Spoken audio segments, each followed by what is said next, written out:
இங்க யாராவது கற்பனை பண்ணி இதுக்கு மேல் பிரச்சனை இல்லைன்னு நினைச்சீங்கடா நீங்க ஏமாந்துட்டீங்க. கடைசி மூச்சு போ காட்டி பேசுற எனக்கு, கேட்கிற உங்களுக்கு, நாட்டு ஜனாதிபதி பிரதமர், அமெரிக்கா ஜனாதிபதி பிரதமர், உலகம் ஆளக்கூடியவர்கள் எல்லா வீட்டிலையும் பிரச்சனை வரும். வல்லாஹி இல்லன்னு நீங்க சொன்னீங்கன்னா ஒரு ஆள் காட்டுங்க எனக்கு, ஒரே ஒரு ஆள் கூட்டி வாங்க இவர் வாழ்க்கையில ஒரு பிரச்சனையும் இல்லைன்னு. வல்லாஹி அது வராது. கடல்கள் அலை எப்படி அழியுமோ, ஓயாத அலைகள் அடிச்சுட்டே இருக்குமோ, பிரச்சனைகள் ஓயாது.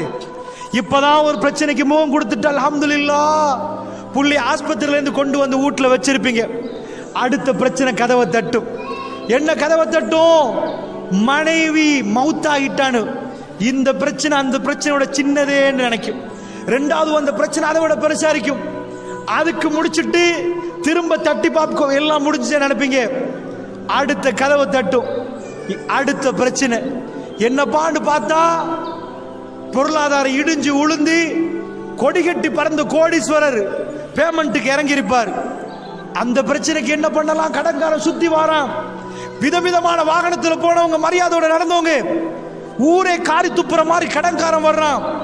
இந்த பிரச்சனைக்கு என்ன பண்ணலாம்னு ஏதோ ஒரு முடிவு கண்டா இங்க ரோட்ல போய் ஆக்சிடென்ட் ஆகி கால் எடுக்க வேண்டி வருதா.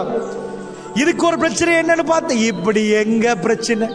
ஒரு இளைஞன் எதுக்கு சாப்பிடுறான், எதுக்கு சம்பாதிக்கிறான்? விதவிதமா சாப்பிடணும், விதவிதமா சாப்பிடணும் என்பதற்காக வேண்டி கோடி கோடியாக சம்பாதிக்கணும்னு நினைக்கிறான். வீடு கட்டணும், அதெல்லாம் ரெண்டாவது.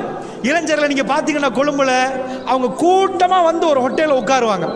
உட்கார்ந்துட்டு எவ்வளவெல்லாம் கிடைக்குது எல்லாரும் போட்டு கொஞ்சம் சாப்பிடணும். எவ்வளவு நேரம் எடுத்து சாப்பிடணும்? 1 மணி நேரம் எடுத்து சாப்பிடணும். சிரிக்கணுமா, சந்தோஷப்படணுமா, அந்த சாப்பாடு தான் ஜோலி. இதுக்காக வேண்டிதான் எதையெல்லாம் பண்ணிட்டு வந்து அந்த கூட்டம் சேருவாங்க. கொஞ்சம் புள்ள குட்டின்னு வரப்போக்கல பிள்ளைகளுக்காக யோசிச்சு ரெண்டாவது கட்டம் வீடு கட்டுறதெல்லாம் பார்ப்பாங்க. நான் கேட்கிறேன், சாப்பிட்றதுக்காக வேண்டிதான் ஒருத்தன் பணம் சம்பாதிச்சான், அதான் மெயின். அதுக்கப்புறம் தான் வீடு வாசல். அல்லாஹ் என்ன பண்ணிட்டான் தெரியுமா? சாப்பிடவா, அவன்கிட்ட பிடுங்கி இவன்கிட்ட பிடுங்கியா, சரி சாப்பிடு. பெரிய பெரிய பார்ட்டிகளுக்கெல்லாம் போனா, பெரிய ஃபங்க்ஷனுக்கு போனா பெரும் பகுதியானவங்க சாப்பிடவே மாட்டாங்க. டீயை கொடுத்தா கேட்பாங்க, சீனி போட்டா இருக்குது, உப்பா போட்டு தருவான். டீல சீனி போடாம சீனி போட்டான்னு கேட்பாங்க, வேணாண்டுவாங்க. எதை போட்டா டேஸ்ட் வருமோ அண்டா கணக்கில் ஆக்கிட்டீங்க. உப்பு கொஞ்சம் போட்டாதான் அது சாப்பாடு இருக்கு, இல்லாட்டி சப்புண்டு ஆகிடும். உலகத்தில் ஆக நம்பவன் கோக்கியை கொண்டு வந்து ஆக்குறீங்க. அவர் உப்பு போடலன்னு வைங்க, உலகத்துல எல்லா மிளகா எல்லாத்தையும் போட்டாரு, உப்பு மட்டும் இல்லைன்னு வைங்க, சாப்பாடு ஏறாது. என்னாச்சு தெரியுமா? பெரிய பெரிய ஆட்கள்லாம் பிரஷர் வந்தா உப்பு கம்மியா வேணுமா, சுகர் வந்தா சீனியை குறைச்சிடணுமா. எது? 2 மெயின் ஐட்டம் நாக்குக்கு. இந்த 2 ஐட்டம் இல்லாட்டி சாப்பாடு சாப்பிடாம இருக்கலாம். அவனுக்குதா அல்லாஹ் என்ன பண்ணிட்டான் தெரியுமா? பெரிய ஆட்கள் வந்து உட்கார்ந்து இருப்பான், வெள்ளையும் சொல்லையுமா கொடுத்துட்டு, அவன் பக்கத்துல புஃபே விரிச்சு வச்சிருப்பாங்க. அப்படி சாப்பாடு. சோப்பு சோறு கிடைக்குமான்னு கேட்பான். உப்பு கொஞ்சம் குறைச்சே போட்டுரும், அதுக்கு தின்னாமலே இருக்கலாமே, ஏதாவது உள்ள அனுப்பிடலாமே. நாக்கால் அனுப்ப வேண்டிய தேவையில்லை, பட்டை போட்டு இங்கே நேரடி அனுப்பலாம். நாக்கு எதுக்கு தெரியுமா? சாப்பாடு என்பது பசிக்கு மட்டுமல்ல, சுவையையும் சேர்த்து அதை அனுபவிக்கிறது என்பது தனி. ஒரு ஆள் ஜனாதிபதி ஆயிட்டாரு, எப்படி கொண்டாடுவாரு? இரவு எல்லாரையும் கூப்பிட்டு ஒரு சாப்பாடு கொடுப்பாரு. ஒரு ஆளுக்கு குழந்தை கிடைச்சிட்டு சந்தோஷம் ரொம்ப, என்ன பண்ணலாம் கூட சாப்பாடு. ஒரு ஆள் கல்யாணம் முடிக்கிறாரு, ரொம்ப பெரிய சந்தோஷம், என்ன பண்ணலாம் கூட சாப்பாடு கொடுக்கலாம். அல்லாஹ்வுடைய நல்லடியார்களே, சாப்பாடு என்பது மனுஷன் எவ்வளவுதான் சாப்பிட்டாலும், எவ்வளவுதான் அவனுக்கு கோடிக்கணக்கில் இருந்தாலும், இன்னொரு ஆள் சாப்பாடு போடுறான்னு கூப்பிட்டா எல்லாத்தையும் விட்டுட்டு போயிருவான். அதுக்கு தனியான ஒரு மரியாதை எல்லாம் வச்சிருக்கிறான். ஆம்பளை பொம்பளை அந்த சாப்பாடுக்கு போவா, சாப்பிட்றதுக்கு இல்லை, உடுக்கிறதுக்கு, உடுப்பை கொஞ்சம் காட்டுறதுக்கு, அந்த மாதிரி உடுக்கிறதுக்கு அவங்க லெவல் வேற. ஆம்பளை இது. நான் என்ன கேட்கிறேன்டா, இதுக்காக வேண்டி சம்பாரிச்சு கோடி கோடியா கொட்டி வச்சவனுக்கு எண்ணெயிலையா பொறிச்சு நம்ம தண்ணியிலையா பொறிப்பான். எண்ணெய் வேணாம், கொலஸ்ட்ரால்ன்றான். அட என்ன சாப்பாடு தான் டேஸ்ட் ஒரு வகையில், உப்பு போட்டால் தான் டேஸ்ட், உப்பு வேணாம் பிரஷர்ன்றான், சுகரா அது வேணான்றான், அது சீனி வேணாம். எந்த மூலப்பொருள்கள் வேணுமோ, ஏது டேஸ்டுக்கு மூல காரணியோ அது எல்லாத்தையும் தள்ளி வைக்க சொல்றான். இது எப்படி இருக்குன்னு நினைக்கிறீங்க? புரியுதா? அது நல்லவனுக்கு வரும், கெட்டவனுக்கு வரும். நான் என்ன சொல்லுவேன், எது வந்தாலும் அல்லாஹ் ரப்புல் ஆலமீன் நிம்மதி அறிக்கை ஒரு வழி சொல்லி தர்றான். தாய்மார்களே, இது எல்லாம் வரும். உலகத்தில் பணம் சம்பாதிச்சு விதம் விதமா சாப்பிடணும் முடிவெடுத்தவங்க எல்லாம் சாப்பிட்டு முடிச்சிட்டாங்களான்னு நான் கேட்கிறேன். சாப்பிட்டு முடிச்சிட்டாங்களா? இல்ல. அவங்களால சாப்பிட முடியல. உங்க ஊர்களில் எப்படின்னு தெரியாது, கொழும்புல வந்தா இப்ப எல்லாம் முக்காவாசி வழிமால சாப்பாடெல்லாம் மீது. ஏன்னா இதுக்கு மேல ஓஹோ கஷ்டம். வட்லாப்பத்தை விட்டா பிரச்சனை கூட. டேப்லெட் 2க்கு 4 போட வேண்டி வரும். ரப்புல் ஆலமீன் அப்படி சோதிக்க ஆரம்பிச்சிருக்கிறான். ஒரு ஆள் எதுக்கு ப்ராடோ வாங்குவாரு, எதுக்கு கார் வாங்குவாரு, எதுக்கு? நடக்கவே கூடாது, அப்படி போகணும், சொகுசா போகணும். எனக்கு காட்டுங்க பார்ப்போம். பாராளுமன்றத்தில் உட்கார்றவங்கல்ல முக்காவாசி பேர் வாகனத்தை எடுத்துட்டு வீட்டு வாசலை நிப்பாட்டிட்டு ஒரு பொட்டத்தையும் கொடுத்துட்டு ஒரு டிஷர்ட்டையும் போட்டுட்டு இங்க அங்க நடப்பான். காலையில் ஒருத்தன் காரை பக்கத்தில் வச்சுட்டு நடக்கிற டைம்ல தான் அவனுக்கு வயிறே எரியும். ஒண்ணுமே இல்லாட்டி நடந்து இங்க இருந்து நடந்து போய் வர்றது வேற விஷயம். ஏன் கடைக்கு போகணும், நடக்கணும். காரை நிப்பாட்டு அதிகாலையில் எழும்பிட்டு கொழும்புல போய் பார்த்தோம்னா பாத்வே ரெடி பண்ணி வச்சிருப்பாங்க. ஜனாதிபதி உட்பட அத்தனை பேரை நடக்கணும். நடக்காட்டி உசுரே போயிடும். வேறு அதாவது நடந்தாதான் உலகத்துல வாழ இயலும். காரை நிப்பாட்டி போட்டு விறுவிறுன்னு நடக்கிறேன். இவ்வளவு வேதனையா இருக்கு. இவ்வளவு வேகமா அவன் நடந்ததே இல்லை. நடக்காட்டி செத்து போவான். சோ நீங்க பார்த்திருப்பீங்க, முன்னாடி ஜனாதிபதி, அதுக்கு முன்னாடி ஜனாதிபதிமார்கள்லாம் எங்க ஊருக்கு வந்தாலும் காலையில நடந்துருவாங்க. சோகம் நடந்துச்சு மஹிந்த ராஜபக்ச ஜனாதிபதி காலத்தில். அந்த டைம்ல ஆஸ்திரேலியா பிரதமர் ஒரு நாள் தான் வந்தான் ஒரு மீட்டிங்கு சோகம். அப்ப நான் சொல்றது 2015க்கு முன்னாடி. நாமல் ராஜபக்சோட சேர்ந்து ஓடுறாரு, கட்டு ட்ரவுசர் கொடுத்துட்டு வந்து இறங்கி நைட் போறவரு. அங்க என்ன வேலை, கொஞ்சம் ரெஸ்ட் எடுத்துட்டு போகணும், இல்ல ஓடணும், இல்லைன்னா வாழ இயலாது, செத்து பேர் ஓடி வேர்வை வெளியாகணும். நான் கேட்கிறேன், வேர்வை வரக்கூடாதுன்னு தானே நீங்க வீட்டுக்கு ஏர் கண்டிஷன் போட்டீங்க, வேர்வை வரக்கூடாதுன்னு தானே காருக்கு ஏர் கண்டிஷன் போட்டீங்க. உலகத்தில் உள்ள விஞ்ஞானிகள்லாம் சேர்ந்து சொல்லிட்டோம், வேர்வை வராட்டி நீ செத்து போயிருவ. மழை ஜலம் எப்படி ஒரு கழிவோ உடம்புல உள்ள கழிவு வேர்வை, அந்த வேர்வை வரண்டா விறு விறுன்னு நட, உன் உடம்புல இந்த வேர்வை வராட்டி செத்தே போயிருவேன். வேர்வை வெளியாக்கணுமா? வேலை செஞ்சு வேர்வை வெளியாக்குறது வேலை, வேர்வை வராம இருந்தனால நடந்து வேர்வை வெளியாக்கு. நான் சொல்றது புரியுதா உங்களுக்கு? தாய்மார்களே, முற்றுப்புள்ளி வைப்போம். இப்படியே பேசினா நிறைய சொல்ல வேண்டியிருக்குது. இப்ப நான் நிம்மதிக்கு வழி சொல்ல போறேன். அல்லாஹ் மீது ஆணையாக, நீங்க உட்கார்ந்து கூடி கூடி கூடி பேசினாலும், உலகம் உங்களுக்கு முழு பலத்தையும் தந்தாலும், நீங்க தான் உலகத்தை ஆள போறேன்னு தந்தாலும், உங்க அக்கவுண்ட்ல கோடி எண்ண முடியாத அளவுக்கு கோடி கணக்கில் சொத்து இருந்தாலும், வல்லாஹி என்ன ஆகும்? உங்களால நிம்மதியா வாழ இயலாது. உலகம் ஒரு தப்பு கணக்கு போட்டுச்சு. என்ன தப்பு கணக்கு? நிம்மதி என்பது உடம்புக்கா மனசுக்கா? சொல்லுங்க, நிம்மதி உடம்புக்கா மனசுக்கா? மௌலவி, மனசுக்கு. நிம்மதி உடம்புக்கு இல்ல, மனசுக்கு. நிம்மதியை தேடி மக்கள் உடம்புக்கு எடுக்கிறாங்களா, மனசுக்கு எடுக்கிறாங்களா? ஒரு பிராடோ வாங்குறாங்க, தப்பி இல்லை, சல்லி இருந்தா வாங்கலாம். ஒரு ஆள் கொழும்புல இருந்து மன்னார் வரைக்கும் வாராரு, பிராடோல வாராரு, ஏர் கண்டிஷன் போட்டுக்கிற மனைவியோட கடுமையான சண்டை, ஊட விட்டு போறாரு. பெரிய காலிக்கோட்டில் பிரச்சனை, டிவோர்ஸ் வரைக்கும் போகுது. அவர் பிராடோவில் எவ்வளவு ஏசி போட்டாரோ அதை தாண்டி வேர்வை வரும். இன்னொரு ஆள் மன்னாருக்கு வராரு, கொழும்புல இருந்து ரொம்ப கடுமையான சனம், பஸ்ல ஏறி நெருங்கி கஷ்டப்பட்டு வராரு. 4 வருஷமா குடும்பத்தை சந்திக்க கிடைக்கல. சாமான்லாம் வாங்கிட்டு பிள்ளைகள் என்ன பார்க்கும், எப்படி பேச போறேன், வைஃப் எதிர்பார்த்துட்டே நிப்பாண்டி வர்றாரு. அவர் மன்னார்ல வந்து இறங்கி இருப்பாரு, நின்றுட்டே வந்திருப்பாரு. கண்ட உடனே அவருக்கு சுகமா இருந்திருக்கு, அவருக்கு பிரச்சனை இல்லை. பிராடோல போறவரு கடுமையான பிரச்சனை, டிவோர்ஸ் வரைக்கும் போகுது, அவருக்கு அந்த சுகம் இருந்திருக்காது. உடம்புக்கு சுகமா இருந்திருந்தா பஸ்ல வந்து ஒரு நொந்து நூடுல்ஸா இருக்கணும், பிராடோல போற சந்தோஷமா இருக்கணும். உடம்புக்கு இல்ல தாய்மார்களே, மனசுக்கு. நீங்க வாழ்ற வீட்டுல இல்ல நிம்மதி இருக்குது. அப்படி வாழ்ற வீட்லையும் படுக்கிற பெட்லையும் இருந்தா, கொழும்புல எக்கச்சக்கமான வீடுகள்ல பெண்ணாம் பெரிய பெட், அந்த பெட் மட்டும் பல லட்சங்கள் வாங்கி எடுத்திருப்பாங்க. நைட்டுக்கு தூக்கம் இல்லையா, தூக்க மாத்திரை போட்டு எடுத்து தூங்குறாங்க. அதே கொழும்புல பல பேமெண்ட்களை கடந்து போற நேரம் சில ஏழைகள் 2 கார்ட்போர்ட்டை விரிச்சு அல்லாண்டு தூக்கும் 9 மணிக்கு. சில மணக்காரன் இதை பார்த்தே பொறாமப்படுறது, இப்படி தூங்குறான், ஏசி போட்டு இவ்வளவு பெரிய பெட்ல, அங்கிருந்து இங்க உருள்ற தூக்கம் வருவதில்லை. ராத்திரி எழுப்பி பார்ப்பான் 1 மணி, மறுபடி உட்காருவான், மறுபடி தூங்குவான். இதெல்லாம் நான் கற்பனை பண்ணி சொல்லலை, என்கிட்ட சொன்ன கதைகளை சொல்றேன். பல வீடுகள்ல என்னோட கதைச்சதை சொல்றேன். ஆனா அதே ஏழை ஒரு பேமெண்ட்டுக்கு அடியில் இங்கால அங்கால ஆள் போவான், இவன் பாட்டுக்கு தூக்கம்.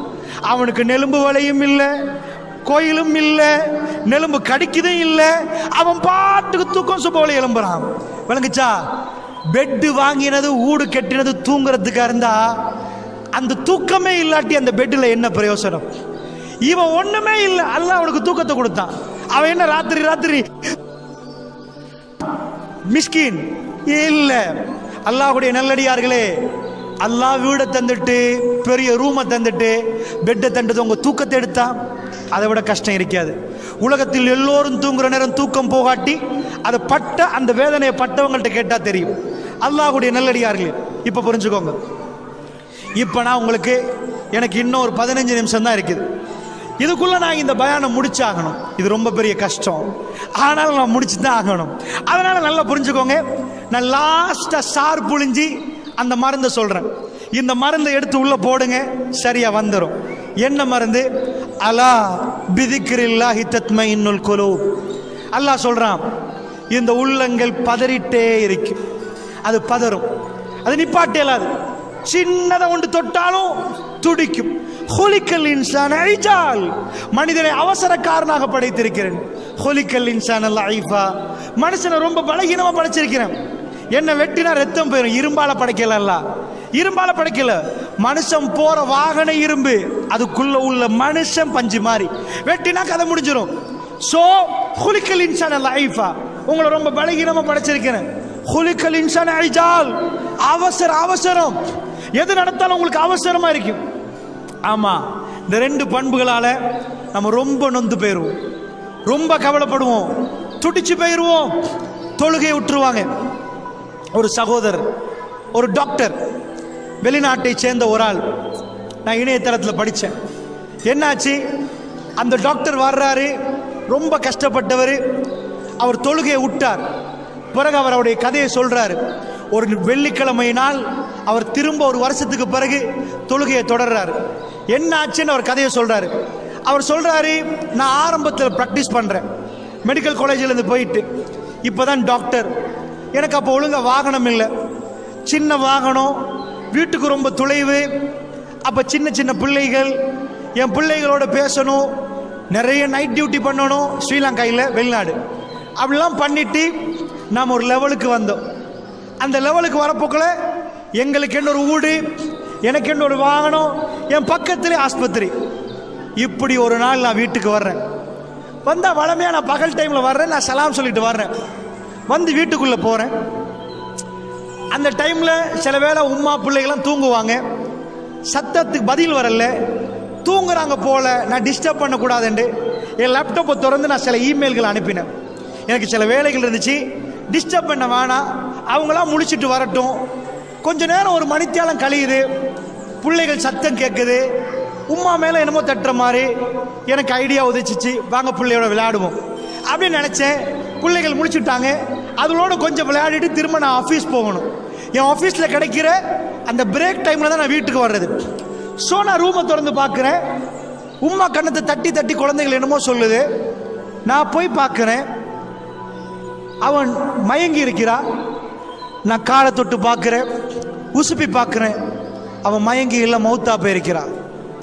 நான் உடனே, என்னப்பா நான் ஒரு டாக்டர், வீட்டுக்குள்ள நடந்தது என்னன்னு தெரியாது, 1 மணி நேரத்துக்கு முன்னாடி வேற நான் வந்துட்டேன், என்னாச்சு அப்படின்னு பதறிட்டேன். பதறி போய் திரும்ப நான் செக் பண்ணி பார்க்குற, மற்றவங்களெல்லாம் கூப்பிட்டு, உம்மா மவுத்து. அவர் சொல்றாரு, நான் தொழுந்தவன், நான் யாருக்கும் துரோகம் பண்ணல, யாருக்கு அநியாயம் பண்ணல, எனக்கு இது நடக்கணுமா? அவர் சொல்றாரு, நான் ஜனாசாவை அடக்கிட்டு வந்து என் பிள்ளைகளை, நான் தூக்கம் இல்லை, எங்கள் உமா அப்பா எங்கள் வீட்டுக்கு வந்தாங்க, நான் பிள்ளைகளோட பேசின ரூமில் தனியாயிட்டேன், நான் வேலைக்கு போகவும் இல்லை. இரவிரவா எனக்கு யோசனை, எனக்கு கோபம் இறைவனோடு. நான் தொழுகையை முற்றிலும் விட்டேன், இதுக்கு மேல் தொழ மாட்டேன். இப்படி 1-2 நாள் தொழல. என் தம்பி ரொம்ப மார்க்கமானால் என்னை சந்திச்சு ஒவ்வொரு நாளும் சொல்லுவார், 1 வருஷமான அந்த பிடிவாதத்தில் இருந்தேன், நான் மீண்டும் லைஃபுக்கு வரதுக்கு எனக்கு பல மாதங்கள் போச்சு, என் பிள்ளைகளோட திரும்ப பேசுறதுக்கு எனக்கு பல மாதங்கள் போச்சு. நான் ஒரு டாக்டர், வீட்டுக்கு வந்த நேரம் 1 மணி நேரத்துக்கு முன்னாடி வந்த நேரம் என் மனைவி என்னை காப்பாற்ற முடியலையே, நான் எதுக்கு இந்த டாக்டர் ஆனேன்னு எனக்கு மனசு சொல்லிட்டே இருந்துச்சு. அவ்வளவு வேதனை.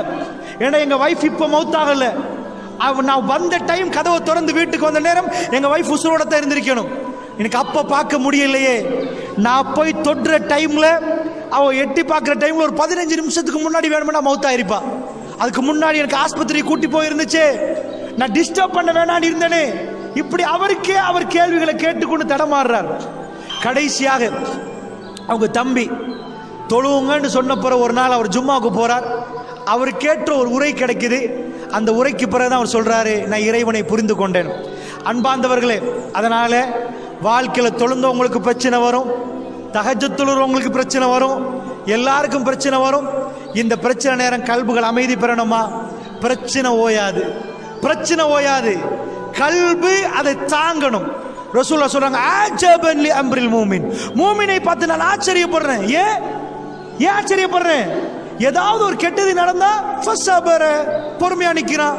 நலவு நடந்தா ஃபஷக்கர, உடனே அல்லாஹ்வுக்கு ஷுக்ர் செய்றான். ஒரு மூமின் சின்ன செடிய மாதிரி, காத்தடிச்சா இங்க சாயுது, மறு காத்தடிச்சா இங்க. காஃபிர்கள் தேவதார் மரம் மாறி, மஸலுல் ஃபாஜிர், கெட்டவனுக்கு உதாரணம் தேவதார் மரம். அது ஒரு காத்தோட பெரு சனிப்பாக, அது இடு வீடு வாசல் செல்வாக்கு. ஒரு காத்து வீசும், சாஞ்சு கீழே உழுவாக, ஒண்ணு இல்லை.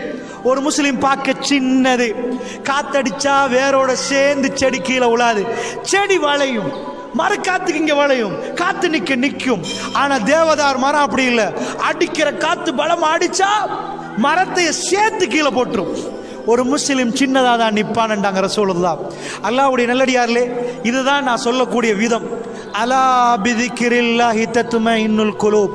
அல்லாஹ் சொல்றான், உள்ளங்கள் அமைதி அடைய என்ன செய்யணும்? அறிந்து கொள்ளுங்கள். அல்லாஹ்வை ஞாபகப்படுத்துவதில் உள்ளங்கள் அமைதி பெறுகிறது. அல்லாஹ்வை எவ்வளவு ஞாபகப்படுத்துகிறோமோ அவ்வளோக்கு உள்ளம் அமைதி பெறும். அதுக்கு அர்த்தம் என்ன? அர்த்தம் என்ன? அல்லாஹ்வை ஞாபகப்படுத்துறேன்னா என்ன அர்த்தம்?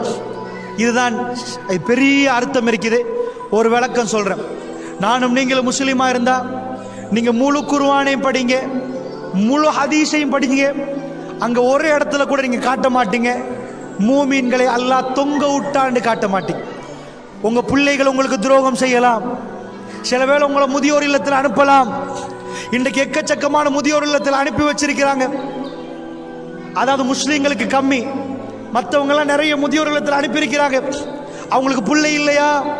இருக்குது. அவங்களுக்கு என்ன பிரச்சனை? ஒரு அம்மா, அந்த அம்மாவோட போய் பேசுற முதியோர் இல்லத்தில் ஒரு கிறிஸ்தவர் அம்மா, என்னம்மா பிரச்சனைன்னு கேட்கிறேன். நரம்பெல்லாம் இழுப்பட்டு, எங்கம்மா உங்க பிள்ளைன்னு கேட்கிறேன். ஒரு பிள்ளை தான், ஆஸ்திரேலியாவில்ண்டாங்க. ஏம்மா அப்ப நீங்க? அவங்க ஃபேமிலி ஆஸ்திரேலியா, பேரன் பேத்தி எல்லாம் ஆஸ்திரேலியாவில். அந்த அம்மாட்ட கேட்டேன், அம்மா அப்படி என்ன உங்களுக்கு என்னம்மா எப்படின்னு கதைச்சிட்டே போறோம். அந்த அம்மா ஒரு வார்த்தை சொன்னாங்க, தம்பி எனக்கு ஒரு உதவி பண்ணலாமான்னு கேட்டாங்க. என்னம்மான்னு கேட்டேன். எனக்கு என் மகனை லாஸ்ட் ஒரு தடவை பார்க்கணும், நான் சாக முன்னாடி கொண்டு வரலாமான்னு கேட்டாங்க. நான் அசந்து போயிட்டேன். ஆஸ்திரேலியாவை கொண்டு போய் அவங்க புள்ளையை எப்படி கொண்டு வந்து அவங்க முன்னாடி காட்டுறது? ஒரு உம்மாவுக்கு என்றைக்கும் புள்ளதான். சாகர கட்டத்திலையும் புள்ளைய பார்க்கணும்னு துடிக்கிறாங்க. அவ்வளோ இறக்கம் இருக்கிற அன்றைக்கு ஷொக் ஆயிட்டேன்.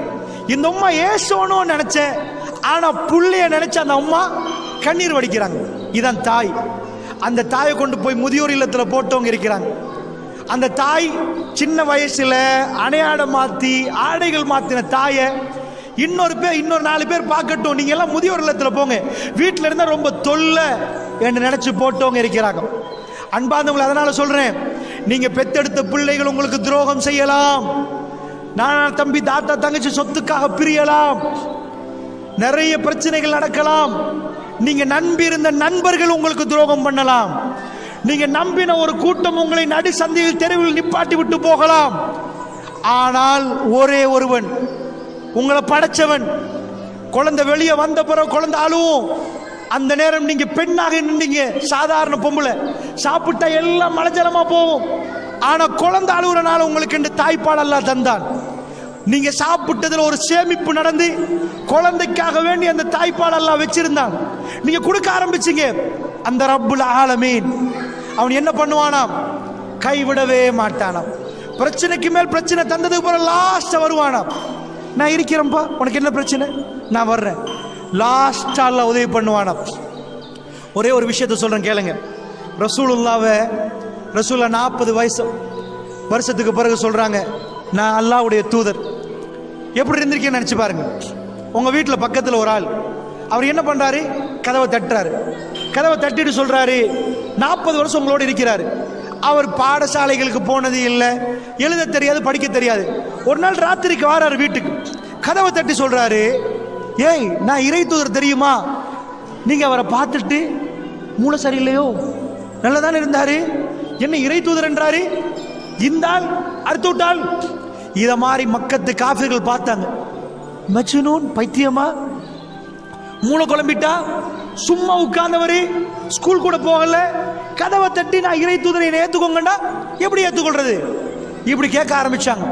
அதனால அல்லாஹ் இவர் இறை தூதர்னு சும்மா ஏத்துக்கோங்கன்னு சொல்லல, நிறைய காரண காரியங்களை வச்சு தான் ஏத்துக்கோங்கண்டா. உங்க வீட்டை தட்டுறவர் சும்மா தட்டிருப்பாரு. ரசூலுல்லாஹ் நிறைய மோஜிதாத்துகள் பண்ணினாங்க. ஒரு புறம் அல்லாஹ்வுடைய தூதர் இப்படிதான் பண்ணினாங்க. ஆரம்பத்தில் மக்கள்கிட்ட போறாங்க, ஏத்துக்கோங்கன்றாங்க. இதுக்கு பிறகு என்ன நடந்துச்சுண்டா, ரசூல் ஒரு கொள்கையில பிடிவாதம் பண்ணாங்க. சிலை பிழைகள், சில வணக்கம் பிழைண்டாங்க, அது தப்புன்னாங்க. இறைவன் மேலே இருக்கிறான், அவனை கண்டிங்களா, எப்படி அவனுக்கு உருவம் வடிப்பீங்கன்னு கேட்டாங்க. இப்படி எல்லாம் கேட்டு ரசூலுல்லாஹ் மக்களை நல்வழிப்படுத்த ஆரம்பிச்சாங்க.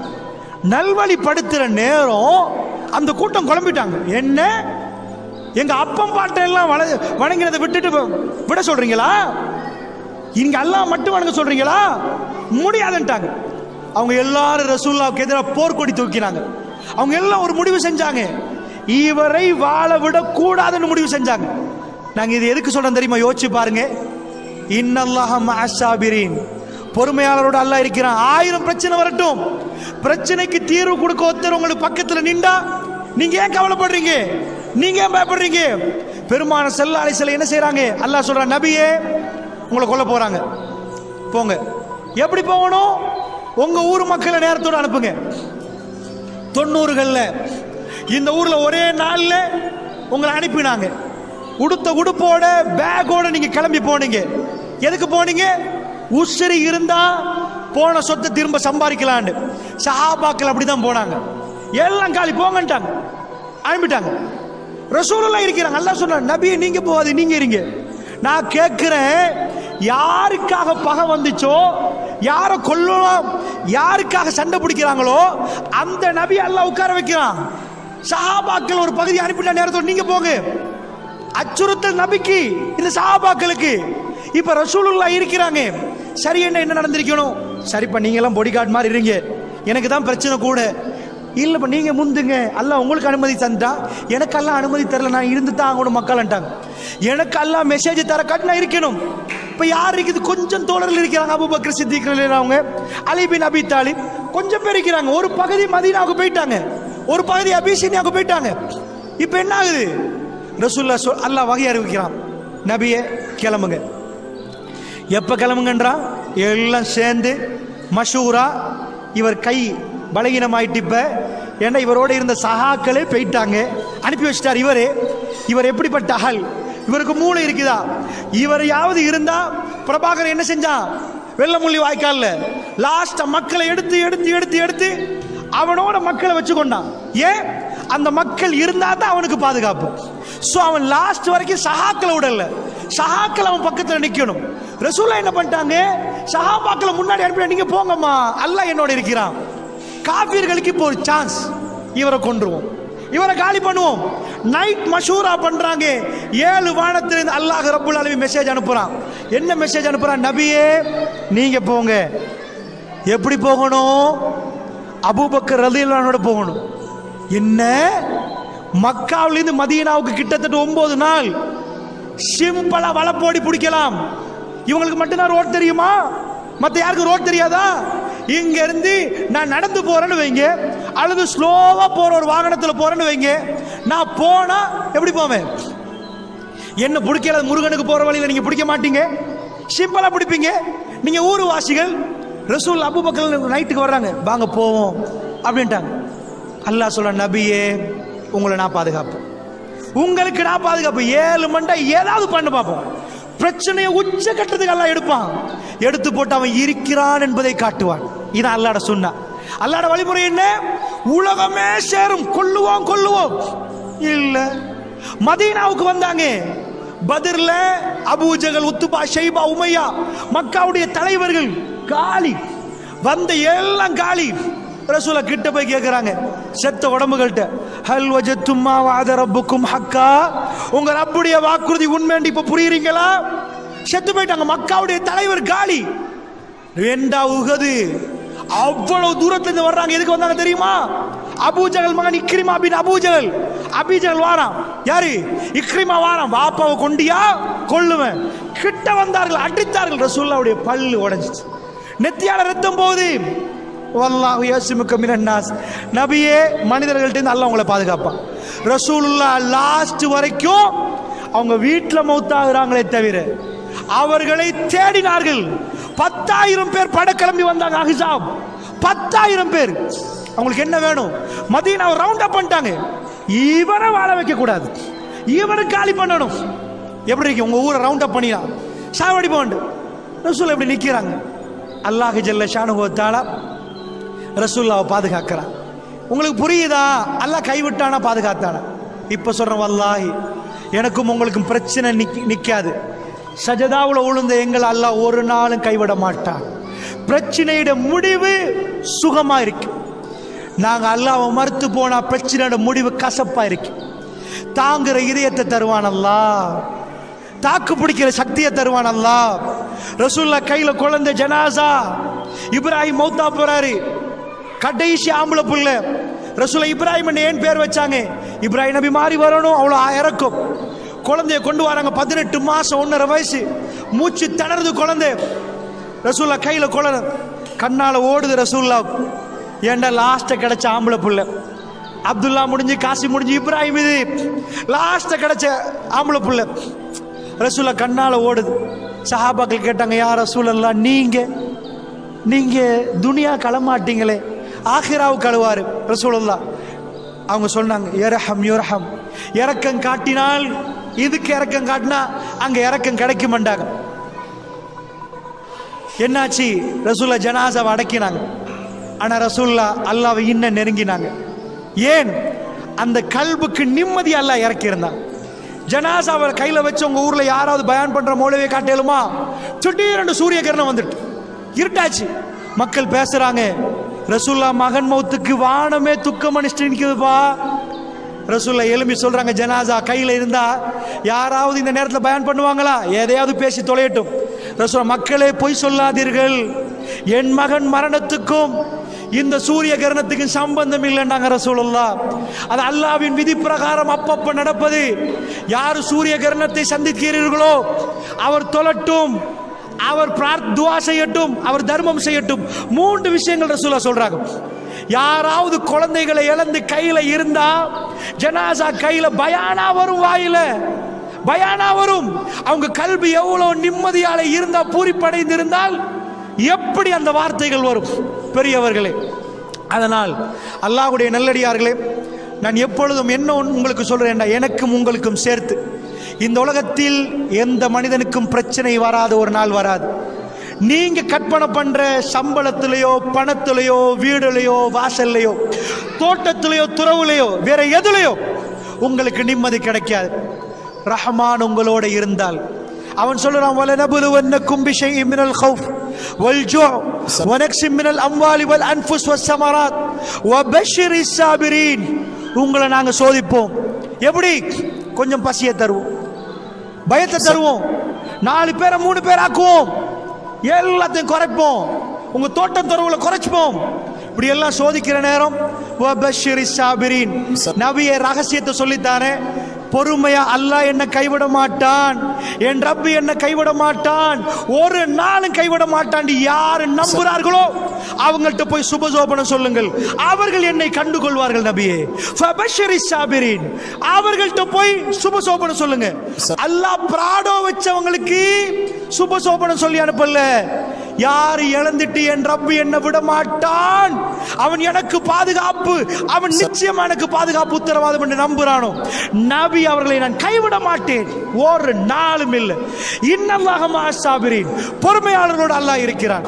இந்த உலகத்தில் நானும் நீங்களும் பிரிகிற நேரம் நிம்மதியோடு சந்தோஷத்தோடு எங்க ஜனாசாவை தூக்குற நேரம் நல்லடியார்கள் மலக்குமார்கள் எங்களை சூழ வந்து ஜனாசாவை அடக்கிற நேரம் இறைவனுடைய திருப்தியோடு அந்த கபர் சுவர்க்க பூங்காவனையாக மாற்றும் கொண்டு அல்லாஹ்வுடைய அருள் இறங்கும் கபராக அல்லாஹ் ஜல்ல ஷானுஹு வ தஆலா எனக்கும் உங்களுக்கும் அந்த பாக்கியத்தை அந்த வாழ்க்கையுடைய கடைசி நேரத்திலும் மரண நேரத்திலும் மரணத்துக்கு பிறகும் அல்லாஹ்வுடைய அன்போடு இந்த துனியாவை விட்டும் மறுமை வரைக்கும் மறுமையுடைய வாழ்க்கையிலும் அல்லாஹ்வுடைய அன்பை தந்தருள் புரிவானாக, நிம்மதியை தந்தருள் புரிவானாக.